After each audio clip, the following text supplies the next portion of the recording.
Bonjour à tous. Alors, suite du montage de l'Obao Hyper VT. Donc, qu'est-ce que j'ai fait? En fait, j'ai collé les pneus. Là, comme vous voyez, ils sont sales. J'ai fait un petit essai sur macadam. Donc, bon, rien à dire. Ce sont des pneus slick standards. Hein.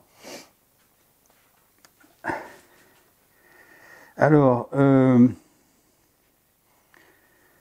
j'ai mis un combo Racerstar 4074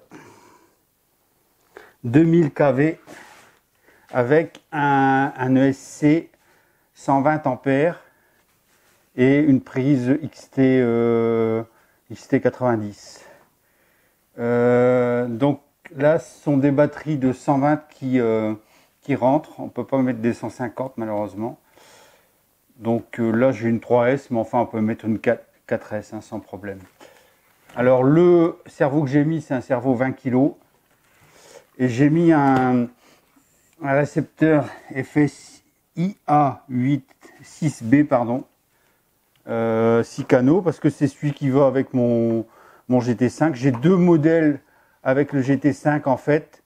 J'ai un modèle qui est avec un gyro, que j'utilise pas toujours, hein, le gyro, et un modèle comme ça, qui est en fait similaire à... Enfin, c'est pas similaire, c'est celui d'un quad ou d'un avion, mais bon, il marche très bien dessus. Donc, je l'ai fixé directement dessus. J'ai enlevé le petit boîtier là, parce que, bon, c'est pas un truc qui va aller dans la flotte, ça va aller sur du macadam, donc il n'y a pas de problème. Donc les antennes, je les ai mises comme ça et j'ai simplement agrafé le câble ici du Vario sur le support de diff central ainsi que celui-là. Donc rien à dire de particulier là-dessus, ça marche très bien. Donc c'est un pignon mode 1. Le pignon était fourni dans la boîte. Le support moteur est entièrement en alu, donc très costaud, bien réglable, rien à dire. Je veux dire, c'est vraiment une belle machine à un prix, un rapport qualité-prix franchement exceptionnel. C'est un poil au-dessus d'un Bacher ou d'un truc comme ça.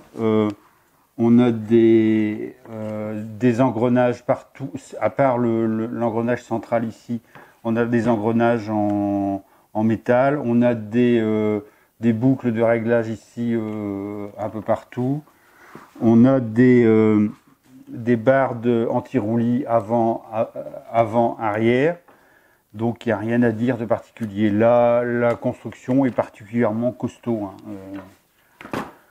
Bon, bah on va faire un petit essai, qu'est-ce que vous en pensez? Alors, je branche. Alors, ici, voilà.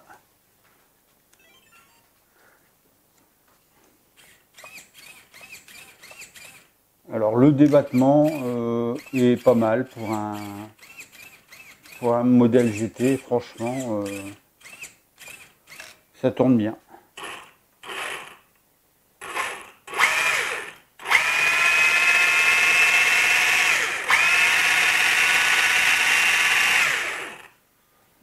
Ça tourne impeccable.